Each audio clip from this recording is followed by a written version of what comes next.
Hi everyone, welcome. This tray right here is actually a tray that is no longer in service.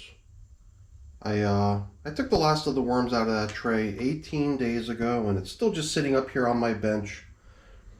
And the label is actually affixed to the container upside down now, just as a reminder to myself that that's no longer an active bin. All I really need to do out of this is harvest the castings. Something I've been doing lately is hanging on to my finished castings after I complete a bins cycle and give time for any cocoons that might still be in that material to hatch. And then I try to collect the worms, but I hadn't really actively tried to do that in this case. But I mean, you know, ever since 32 days ago, when I first started hauling worms out of here, up until 18 days ago, which is when I pulled the last batch of worms out of here, I would imagine there's probably baby worms hatching out of cocoons and emerging, and who knows, there could be a whole bunch of baby worms in there. I might change my mind. I might actually return to this bin before just using the compost out in the garden, and maybe, I don't know, try to round up some of those baby worms. It's probably not a big deal. It just seems like I've been doing it in a number of my bins. Got cocoon nurseries over here, European nightcrawler cocoon nursery. I got African nightcrawler cocoon nursery, more European nightcrawler cocoon nurseries. Something I was trying for a while, but I was sort of at the end of that, and I don't know if I'm going to continue. We'll see. The reason I'm down here, though, is actually to deal with the worms that came out of that completed system, which is down here. Like I said earlier, it was 32 days ago when I took the first haul of worms out of there, at which time I launched off this new bin. And it was 18 days ago when the last load of worms were placed into here. It was 10 days ago that we last checked in on this system here. And I think there's already been a couple feedings since the worms were introduced. And you can see there's plastic on here too. Plastic, I've been working my way towards removing plastic in all my systems. So I believe one of the things we're going to do today is not only feed this bin, but we're also going to come up with replacement coverings for this plastic. Get rid of the plastic, cover up with something different, cardboard, paper, something that allows for a little bit more breathability, and I believe that a whole bunch of extra carbon and bedding is going to also be on the menu today. So I'm going to get this system up onto the bench, and we're going to get to work. Let's get some of these lights turned on over here. The lights are something that the worms generally don't appreciate too much, so any ones that are within view of the light are going to scatter. I just noticed this little guy within the plastic, exploring the inside of the bag. It's usually not a very good place for worms to hang out because it's a place that they could easily get caught up in and not find their way out of.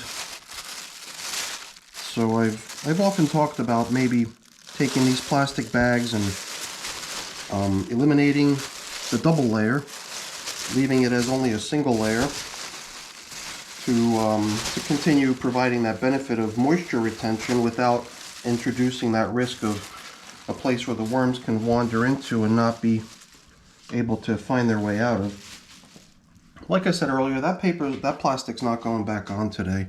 We're going to start allowing this bin to dry out a little bit. It's only a 32-day-old system, right? So in the beginning, I always worry a little bit about all the bedding materials within the system not having enough of a moisture content. So I always want in the beginning to make sure that the system hangs on to its initial moisture and shares the moisture between the more damp materials, hydrating the dry materials that the worm bin was built with. But that's really not even a problem in the case of these bins that I'm using lately. The bins that I'm using these days are ones that sat around for many weeks before worms got introduced to them. So in the case of this bin too, I believe this bin sat around for a good couple weeks prior to the worms actually getting placed into it. Yeah, you know, after only 32 days, I'm already getting that sense that I might have already allowed this material to get a little bit overly damp. Something I really want to try to avoid doing going forward. An overly damp bin, I guess first of all, sort of a haven for mites to have population explosions in, which is something I've been really turned off by lately because I've been having it happen so often. And I guess on top of that too, the the really damp material can sort of start clumping together and not allowing for airflow, and resulting for a lot of that anaerobic bacteria to start dominating the bin and creating a very unhealthy environment.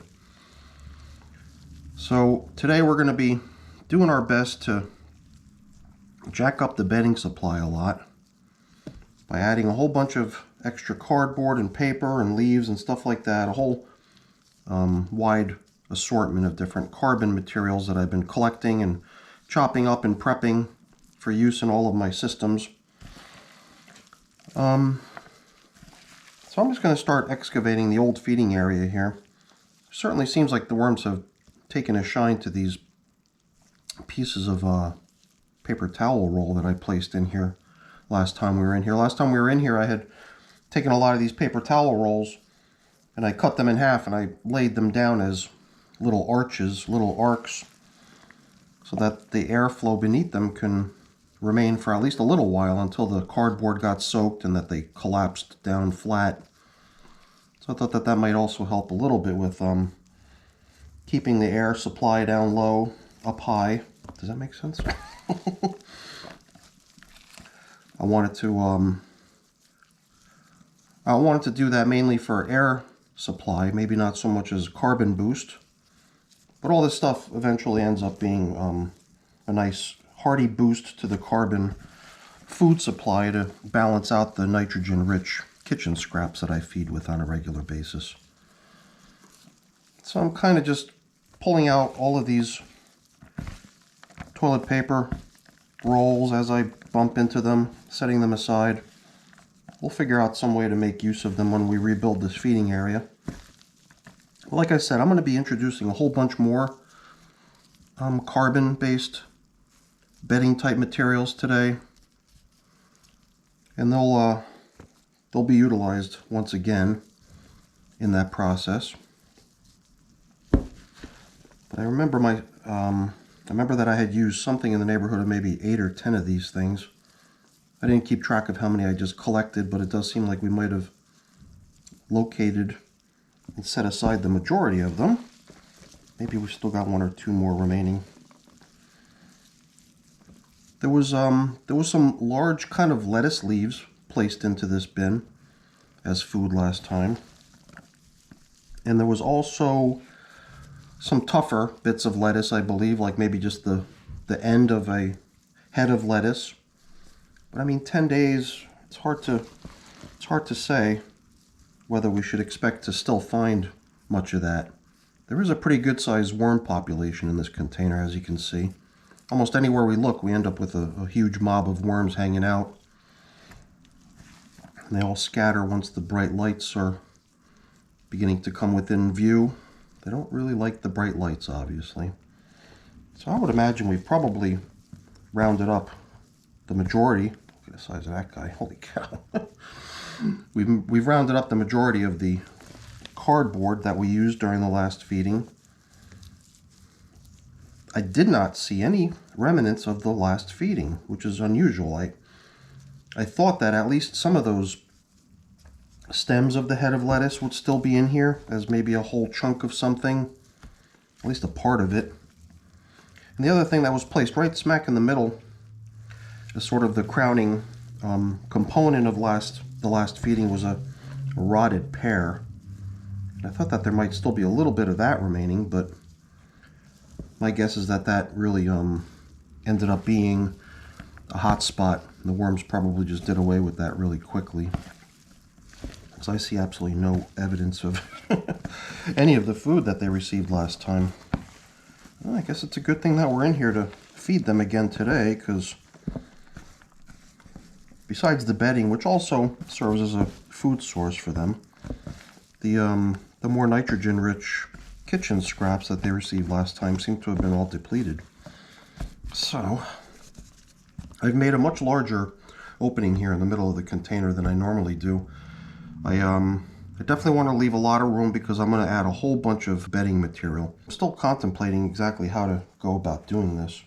It almost seems like I'd like to almost build up an entirely new lower level within the bin and then maybe cover it with all of this existing stuff.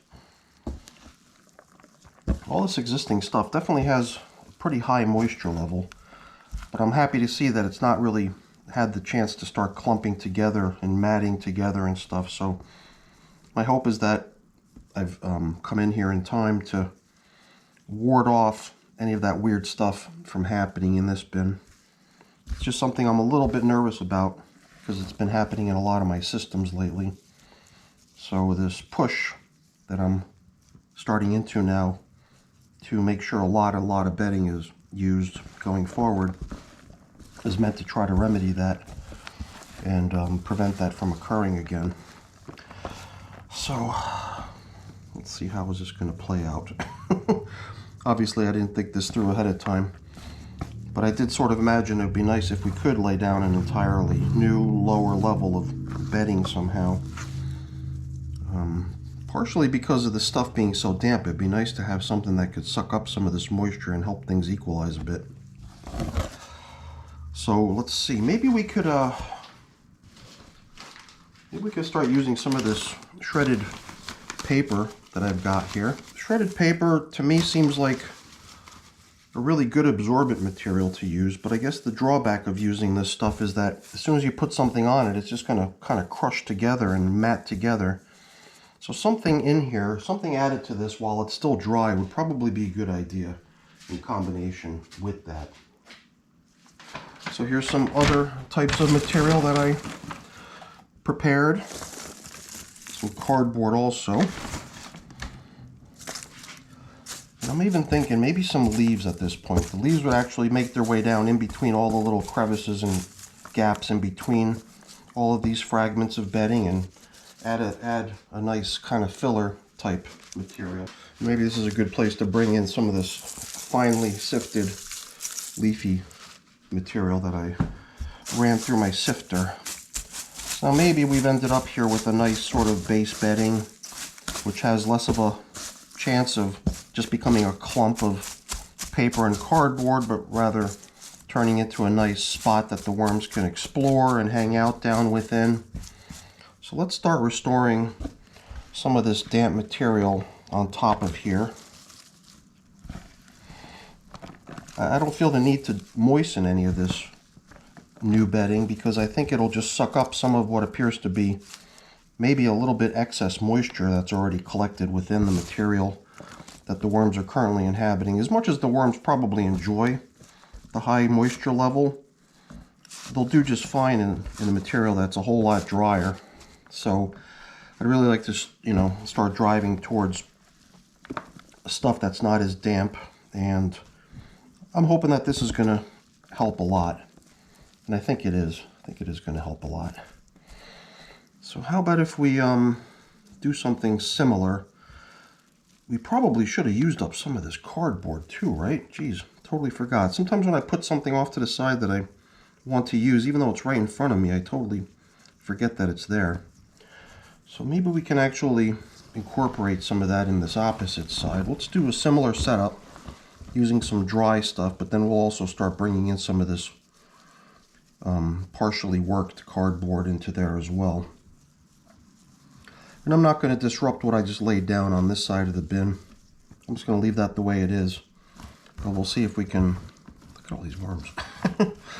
We'll see if we can incorporate the use of some of this older cardboard that's already in here by including it in what we're doing. So there's obviously going to be a lot more surface area and volume of material for the worms to explore now in here, as you can see. So let's stop ignoring the fact that this stuff's got to get used up too. So let's start laying it in here. So I hope that I'm not creating something that has the potential to mat down here already this early by just using cardboard. Let's start introducing other types of stuff into here. Get a little bit of this, a little bit of that.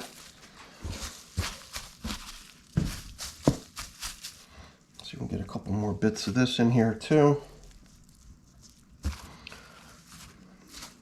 All right, we'll see how it goes. And then maybe we can start covering up this a little bit as well.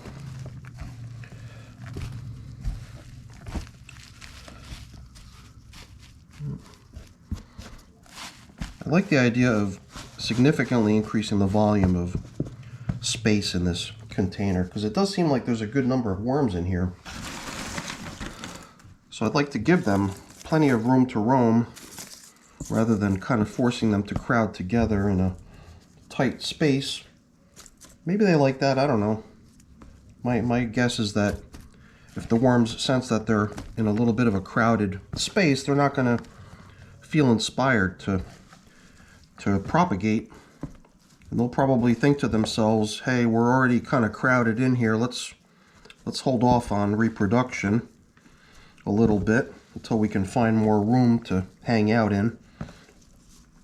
And so it was always kind of my impression that giving worms a lot of space to hang out in is one way to encourage reproduction, and it's something I've been really wanting to see happen in some of my bins lately. But one thing I've definitely done that contradicts that is run very low volume environments with high populations, probably preventing exactly what I'd like to see occurring.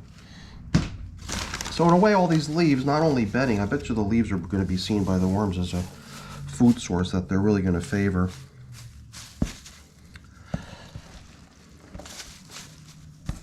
And they'll eat the cardboard and paper as well, but the leaves, I'm sure, are right up their alley. So, I mean, worms over all these millions of years have evolved side by side with leaves, and millions of generations of them have grown up on leaves. So I would imagine that that's probably one of their favorite foods. That's why I really like feeding my worms leaves when I can. So it looks like we've done a pretty good job doing away with the majority of these collected paper towel and toilet paper tubes that we collected in the beginning. Although there are still a couple of them that we can probably utilize to beef up the carbon content of the feeding area. So I'm going to lay in a little bit more bedding material down here, down in the middle. So yeah, this is a pretty big departure from what you normally see me do. You don't hardly ever see me using this much bedding material. So hopefully the worms will appreciate this. I think they will. This is probably where we're going to end up dropping in. Wow, look at all that. I can't believe that. Way more than you ever see me use, that's for sure. But I think it's going to be just what the doctor ordered. But I got a feeling that this bin is really going to explode and take off once the worms start to realize what they've got here in terms of extra real estate to roam around within. So this is where we're going to go ahead and plop in the food. But I didn't bring food down here yet with me. I figured I'd come down here and see what kind of a situation we're in as far as leftovers from the previous feeding are concerned. And from the look of it, there's absolutely no leftovers from the previous feeding.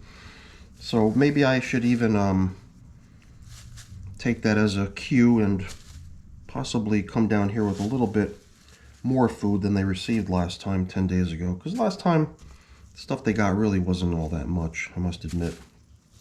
Perhaps I probably could have come back in here much sooner to reinforce their food supply, but whatever, it's all in the past now. What's done is done.